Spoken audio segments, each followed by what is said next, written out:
মদিনার বাজার দিয়ে নবীজি যাচ্ছেন, নবীজির একটা ওট পছন্দ হয়েছে। তো নবী ওটের মালিকের কাছে গিয়ে জিজ্ঞেস করলেন, ভাইয়া এই ওটটার দাম কত? ওই দামাদামি হলো, নবী সে দামে কিনতে রাজি হলেন, কিন্তু নবীর কাছে তখন অর্থ ছিল না। তখন নবীজি ওনাকে বললেন, আপনি আমাকে ওটটা দেন, আমি এখন গিয়ে আপনার সেই প্রাপ্যটা পাঠিয়ে দিচ্ছি।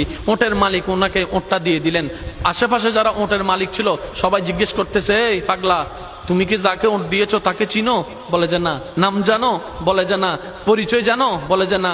ঠিকানা জানো? না।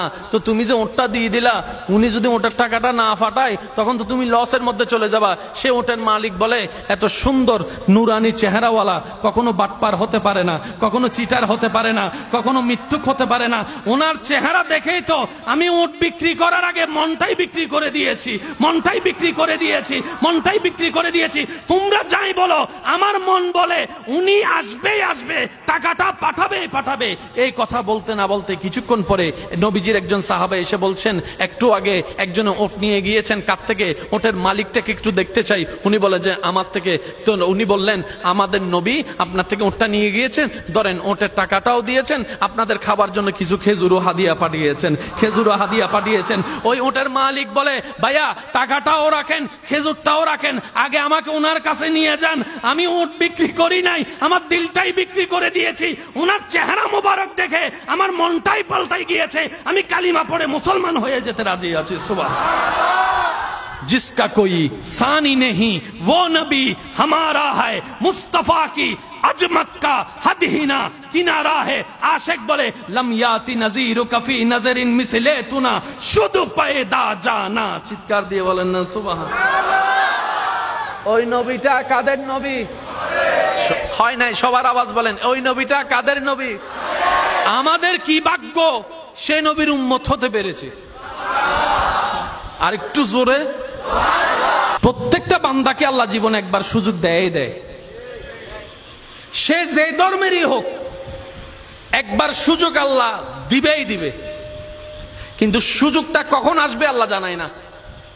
তো সেজন্য ওয়াকুনু মা সাদিকিনের আয়াত আমল করতে হয়। আর একটু জোরে বলি না সুবহানাল্লাহ। ওয়াকুনু মা সাদিকিন আয়াতের উপর আমল করলে সুযোগটা যখনই আসবে আপনি সুযোগটা ধরতেও পারবেন, নিতেও পারবেন। কেউ হাসরের ময়দানে গিয়ে আল্লাহকে বলতে পারবে না, আল্লাহ তুমি আমাকে সুযোগ দাও নাই, এটা বলতে পারবে না। আল্লাহ পাক বলবে যে অমুক দিন এটা তোর সুযোগ দিছিলাম। আপনি তখন মনে মনে বলবেন, ও মাইলে ফিরে নাই তো নো বুঝি দেয়া না। কথা বলেন, কথা বলেন, কথা বলেন, ঠিক কিনা? আল্লাহ প্রত্যেক বান্দাকে জীবনে কয়বার সুযোগ দেয়? দিবে। হয়তো আপনার এসে চলে গিয়েছে, আর না হয় আসবে। একটু প্রস্তুত থাকেন।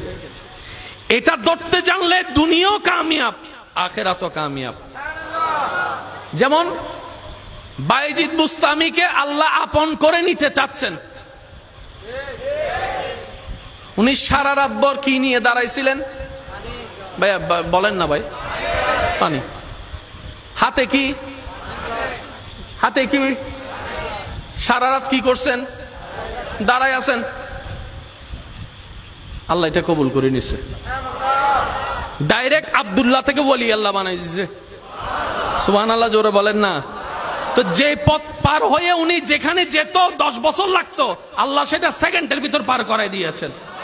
সেজন্য মা বাবার যখন সেবা করবেন নিয়ত এটাই রাখবেন, ও আল্লাহ এটা তোমার জন্য পছন্দ হয়, এটার দ্বারা তুমি আমাকে কল্যাণ দান করো, এটার দ্বারা তুমি আমাকে জান্নাত দান করো। মা বাবা সেবা করার সময়, মা বাবাকে দেওয়ার সময়, মা বাবার উপকার করার সময়, বউকে দেওয়ার সময়, স্বামীকে দেওয়ার সময়, মানুষকে দেওয়ার সময় নিয়ত রাখবেন, আল্লাহ তোমাকে খুশি করতে চাই, তোমাকে রাজি করতে চাই, তোমাকে রাজি করতে চাই। সুবহানাল্লাহ বলেন না।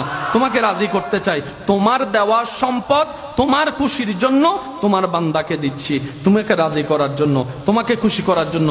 বিশ্বাস করেন ভাই, আপনার এই জীবনের একটা কাজ যদি রবের কাছে প্রিয় হয়ে যায়, আল্লাহ আপনাকে 20-30 বছর রিয়াজতের রাস্তা 1 সেকেন্ডে পার করাই দিবেন। ওই সুযোগগুলোকে একটু বুঝতে হয়। একটু জোরে বলেন না রে ভাই।